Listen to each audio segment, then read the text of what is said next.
Televised. Hey everybody, welcome to the Orange is the New Black season live stream. Now I do apologize that we did not use the exact same link as before. Sadly, YouTube is not using Google Hangouts anymore, so I had to start a new live stream link.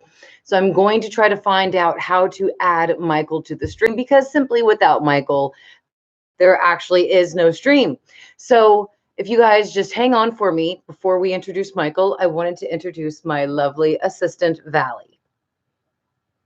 She is my daughter, and she is here because we're having a special mother-daughter slumber party tonight. So she is really excited. She wanted to come on my live stream and say hello to everybody for a moment. Say hi to everybody, Valley. Hello. See, Melinda even says hi to you. All right. Well, thank you so much for being here, Valley. I will see you in the end of the stream. Okay. Okay. Yeah, I'm gonna go play hide and seek too. She's gonna go play hide and seek now with her brothers. Okay. Okay. Gedney, thank you so much. Okay, Michael, I'm so glad you're here. I apologize, guys. The stream we might have to discontinue just due to the fact that YouTube changed their Google Hangouts, and Google Hangouts is how I add people to my stream. And sadly, YouTube is not using Google Hangouts anymore. They're only using their own YouTube stuff, and you really can't even schedule it. So I don't know if there is absolutely any way to add participants to the stream.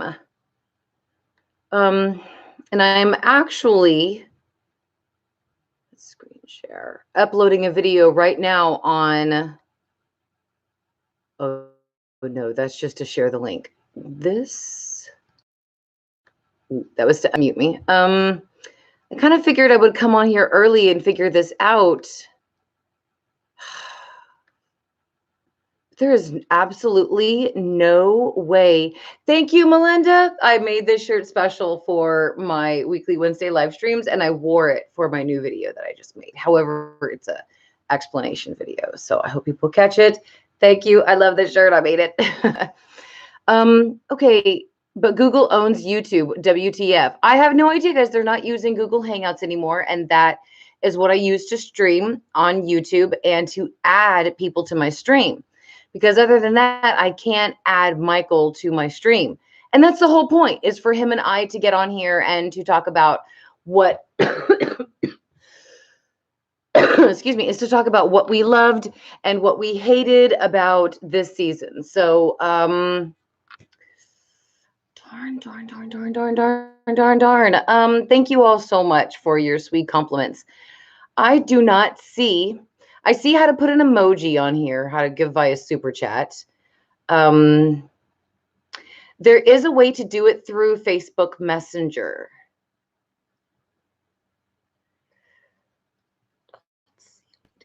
Darn it. The whole point was to have Michael on here and to stream with me so we can kind of bounce off of each other. Michael says, I don't know how to do it though. That sucks. Oh no.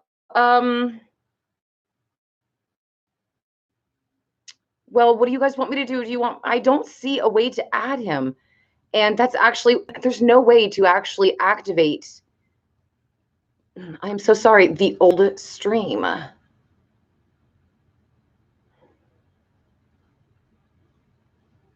me just check and see very quickly, guys, if it is in the live control room. Let me see if maybe it will give me an option to add somebody there. Because, you know, ironically, this is what happened to myself and Casey and Maisie when we started live streaming. We wanted to do Beyond the Horror with Reese, but we couldn't because we didn't have a program that would allow all of us to talk together other than Skype. And there was no way to connect Skype with YouTube to stream it. But there was Google Hangouts. You could live stream from Google Hangouts with all these different people. And I mean, I think one time myself and Casey and Maisie, we actually live streamed with about 15 separate people, all of us together on one stream. And so I guess now it looks like YouTube has actually made it to where we can't do that anymore. Hmm.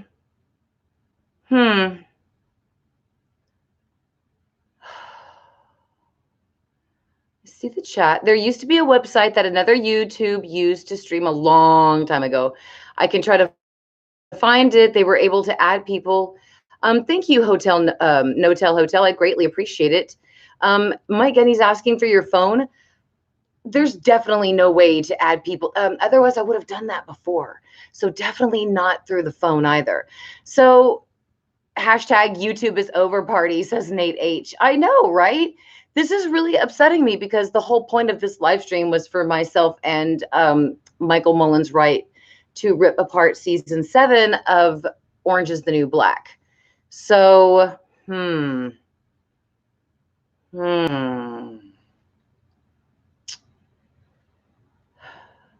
It's still working, Tammy. It's working, but YouTube is no longer using them as a streaming source. So sadly, yeah. Okay, so what I'm going to do then, guys, is I'm going to give you some since we're already here, I'm going to go on ahead and delete this. You're probably asking, why would you do that? But I wanted to do this with Michael. Him and I were going to rip it apart. So what I'm probably going to do instead is that I will have Michael record some of his thoughts and feelings, strong thoughts and feelings on a video, send them to me, and I'll compose them together in a video for you guys because this upsets me. I guess we wouldn't have been able, well, I guess Pose is over now, but we were doing a Pose season 2 after show, and then I just went smack down in the face. Hey, Murder Motel, great to have you.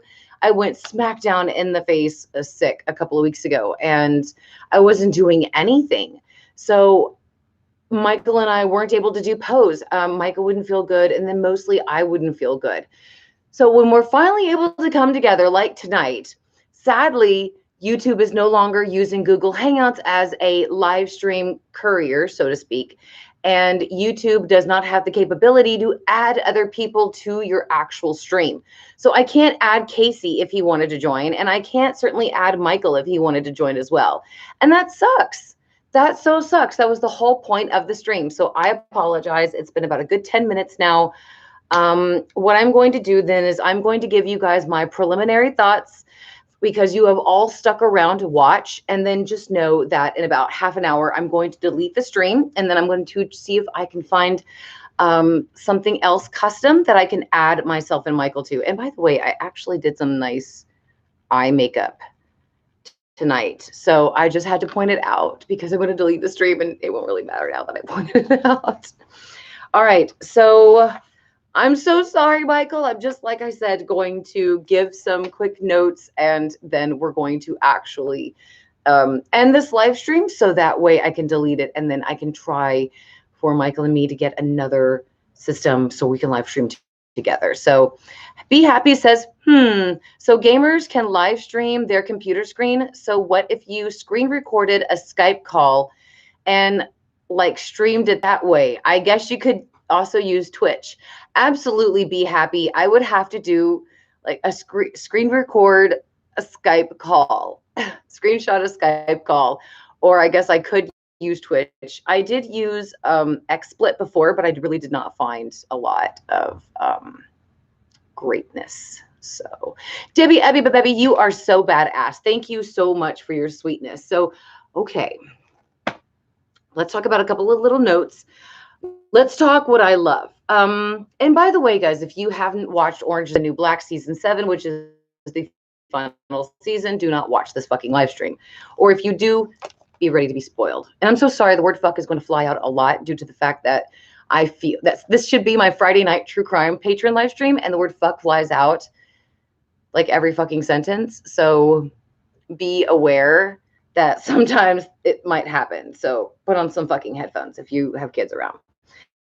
I loved Suzanne's story arc this season. I loved it last season when she was off of her meds and we got to see her world from without her meds. And then this season, we got her have this existential crisis about what is it to be a criminal and what is it to be found guilty. And if you are found guilty, are you really guilty? And of course, then, Suzanne said that she was guilty. Remember Suzanne's story is that she obviously has some sort of mental incapacity and she doesn't understand certain things. And she was working at this Walmart type store and this woman and her two young boys would come in all the time. And she obviously worked there a lot. They came in a lot. They knew each other, but only in the store capacity. So Suzanne's sister went out of town for the weekend, who usually is there to kind of watch over her and take care of her. And Suzanne went to the park and saw one of the little boys at the park and said, hey, come over to my house and play video games. So not realizing that she took a child from a park, I mean, she didn't mean it, but I guess in a way, I guess it could be construed as kidnapping. But so her and Dylan were playing video games and he wanted to go. And she was like, well, wait, don't leave yet. Because, Suzanne was young and mentally innocent and she didn't understand that he's a little boy that needed to go back to his home. So she was in another way like a kid and trying to entice this young boy to stay there. She wanted to show him all these costumes and capes she had, but it only managed to scare Dylan, who called his dad or who called 911. And, Suzanne was kind of confused about it. She was like, I'm trying to be your friend. Why are you trying to call? She just didn't understand. So her reaction scared Dylan so badly that he backed up away from her and even out of a window and over a stair railing and down to the ground of a big building. So obviously he didn't make it. So Suzanne didn't kill Dylan. I mean, she didn't technically abduct him from the park. She did what, in her mentality, what she thought was okay. Thank you guys for loving my shirt. I appreciate it. But in a way, I guess the law says she did kidnap him, but then she was just trying to keep him there to stay because she wanted somebody to play with. It sadly scared Dylan, and his fear, which it was rightful, is what led him to get killed. Suzanne didn't push him over the rail. He wasn't watching because he was so scared. So yes, she placed him in that situation, but she didn't mean to.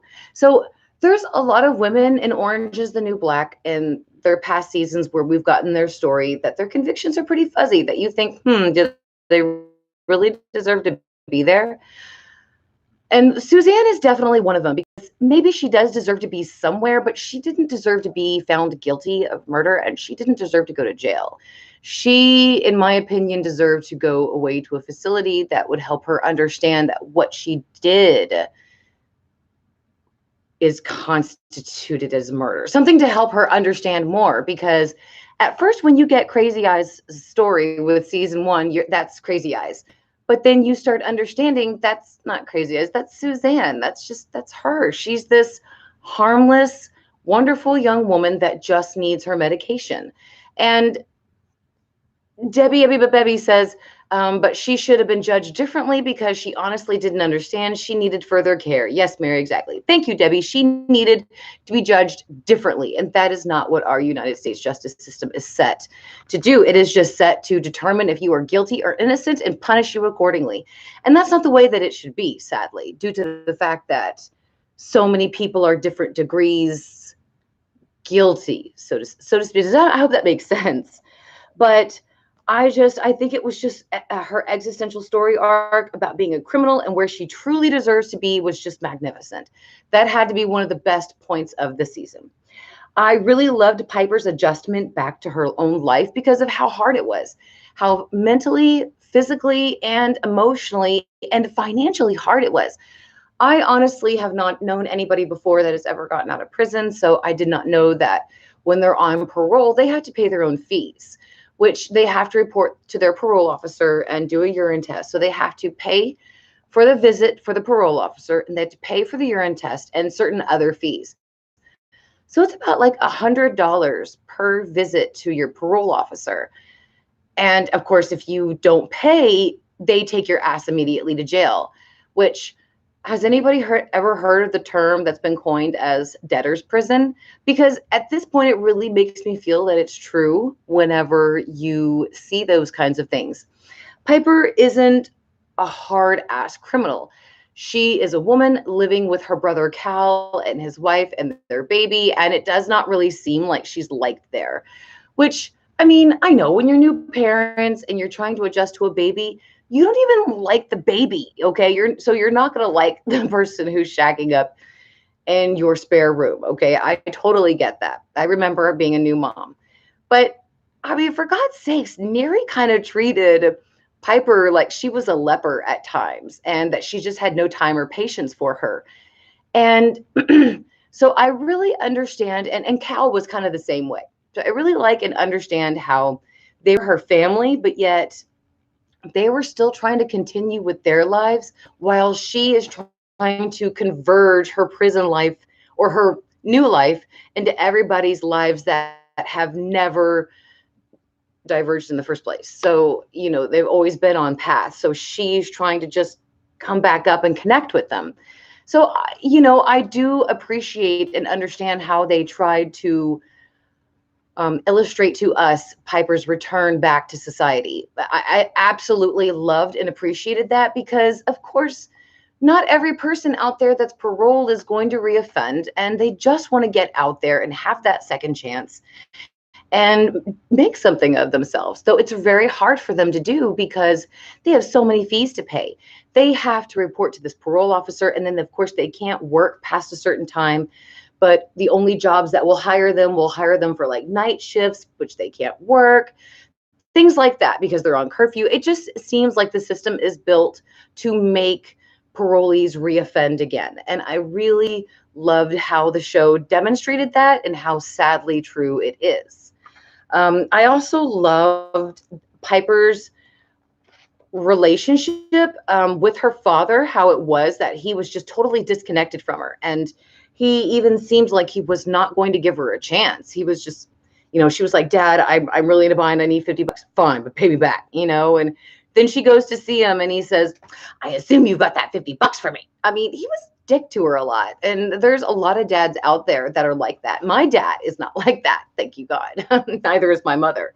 But Piper's dad was. And in that sense, where their relationship evolved, I really thought that it was a beautiful transition to where she stood up to him many times. And then finally, they just had that great breakthrough and they could start to mend their relationship. The season didn't end with them actually ending it, but they were trying, and that's what mattered. It was hope. It's what they gave you with Piper. And I kind of like Luschek's storyline. He's always been the shittiest guard in the prison, but yet not too bad. I mean, when he's doing the exercising and he's saying, woo, stomp that hoe, woo, stomp that hoe. He's teaching the girls exercise. I thought that was hilarious. Luschek has always been a dirtbag, douche in the prison. He's funneled in cell phones, drugs, all this stuff, and got Nikki locked away in Max, and so many shit that Luschek has done that he's never went down for.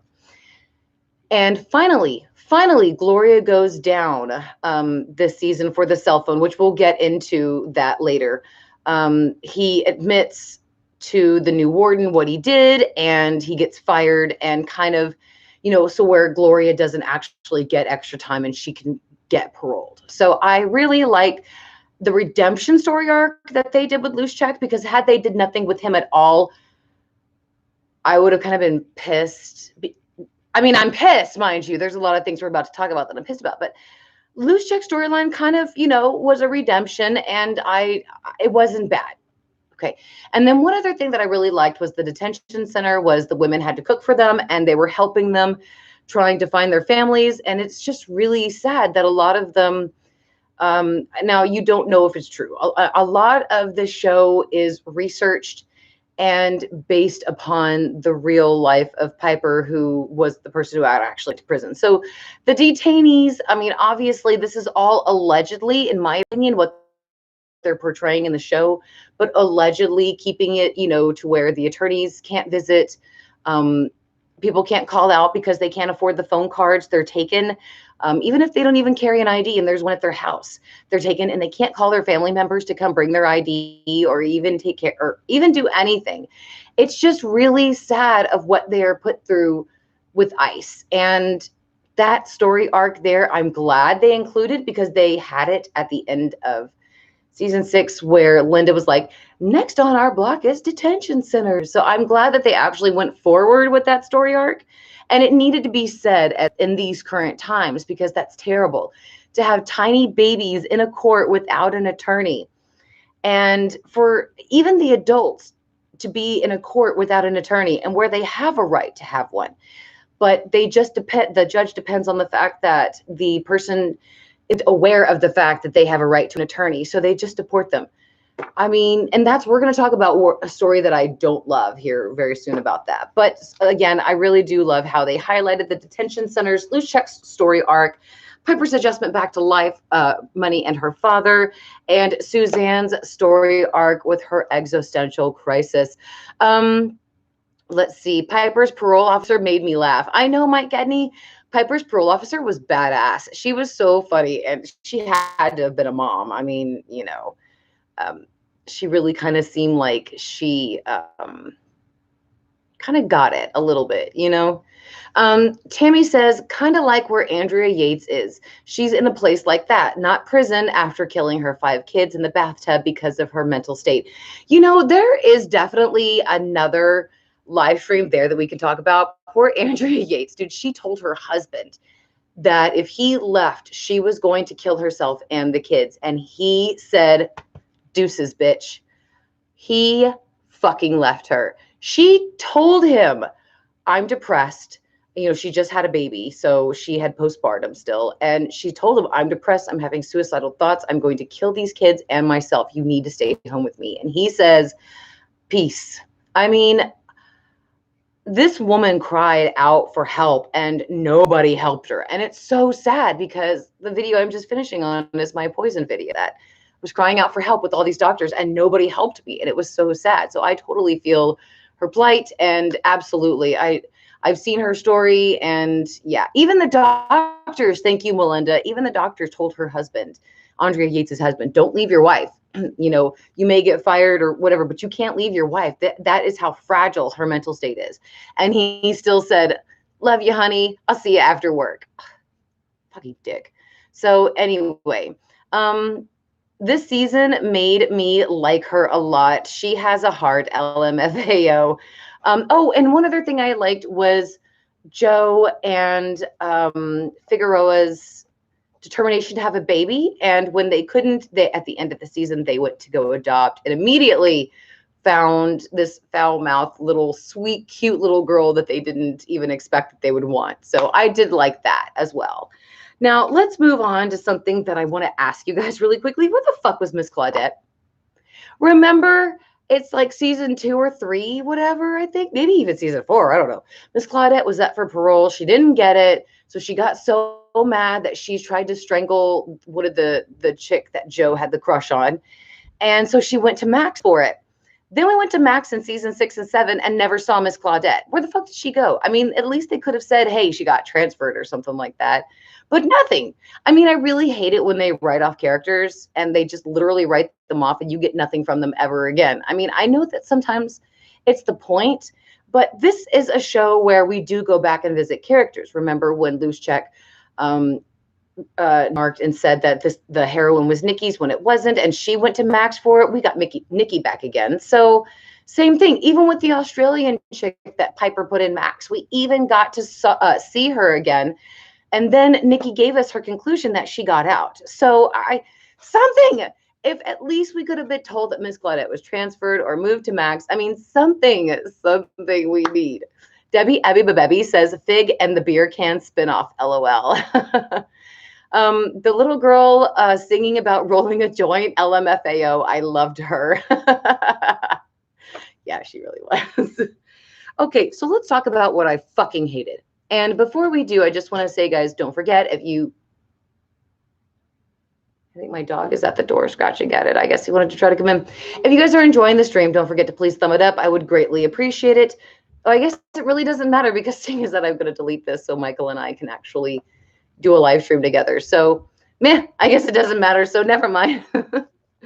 Okay, so I fucking hated what they did to Daddy, Madison, Daya, Adelia, Alex, McCullough, and Red. I mean, it's just, where do I start? Okay, I'll let me move on really quickly and say that it kind of made sense to me of what happened to Lorna. It was so sad though. If you guys don't remember, Lorna started going into labor when the whole gang thing was going to happen on the dodgeball field, and we did not get a resolution at the end of season 6. Well, now in season 7 we found out that she had a premature baby, and Vinny comes to visit her in an episode to tell her in season 7 that the baby has died. And much like with Christopher, Lorna can't understand, maybe not, I want to honestly say, I don't think it's that she didn't understand. I think it's that she didn't want to. When any mother has a baby, and if they're told your baby has died, any woman has, I mean, that has never happened to me, but that happened to my niece. And I mean, she was a strong, emotionally strong woman to go through what she went through. And Lorna really, as you can tell, wasn't very emotionally strong. When Vinny tells her that the baby has died, she has a phone inside Max, which is so weird. They have more phones, more drugs, more sex, more everything in Max than they ever had in Minimum. So it's really quite a conundrum. But Lorna created an Instagram account and finds pictures of baby boys on the internet and says that these are her boys, Sterling. And so Vinny comes to visit her again and then realizes that, oh, Lorna's not understanding. So he tells her that, look, Lorna, if you can't understand that the baby's dead, I'm going to divorce you. And I just want to say that's a really dick move.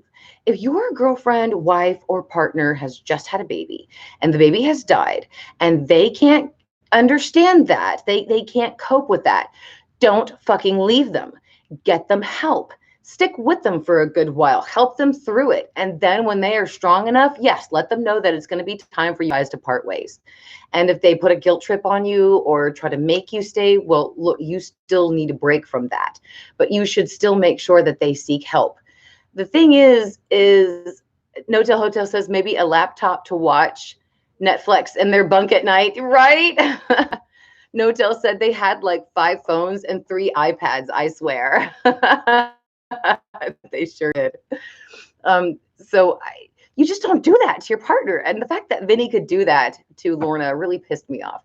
And with Nikki, she really found somebody that she really cared about. And I loved too how the show touched on the genital mutilation with Nikki's girlfriend, because so much of that has happened out there.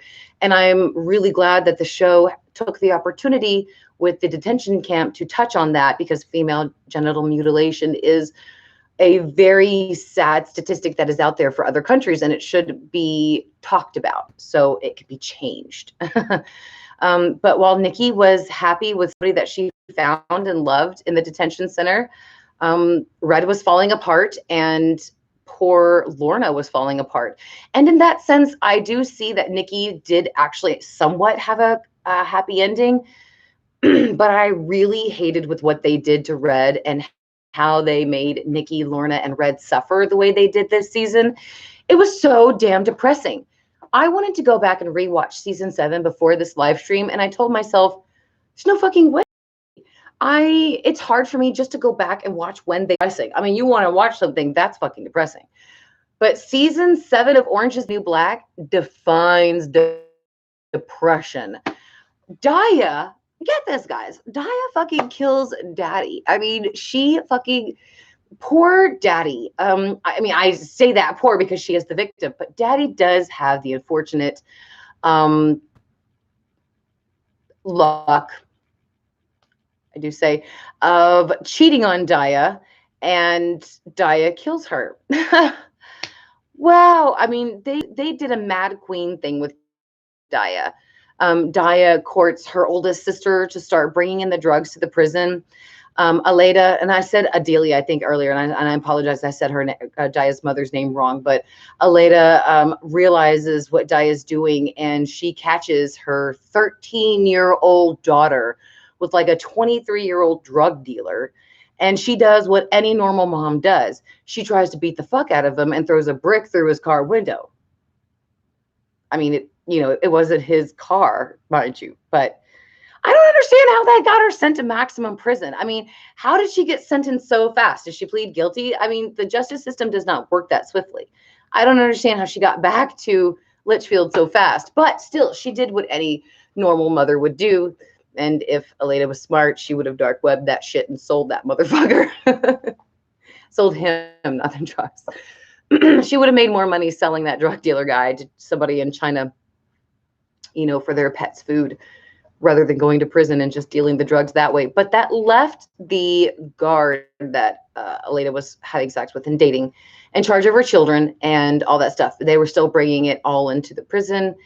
And oh my God. So Daya gets her older sister to start bringing in the drugs. And then when Aleda tells her to stop, Daya tells her no.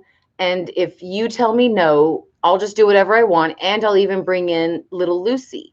And that's Aleda's youngest daughter. And at that point, Aleda was like, I got to take this bitch down. And she did. She fucking like mocked Daya right in the throat. I think she crushed her trachea, to be honest with you. That's what I'm assuming. And then she started to choke her. So in my opinion, Daya should be on the kill count if this is the Dead Meat channel. I definitely feel like Daya did not make it. Let me know in the comments what you guys think as well. I definitely do not believe that Daya made it past season 7. And I think it's really sad that they did that to her character.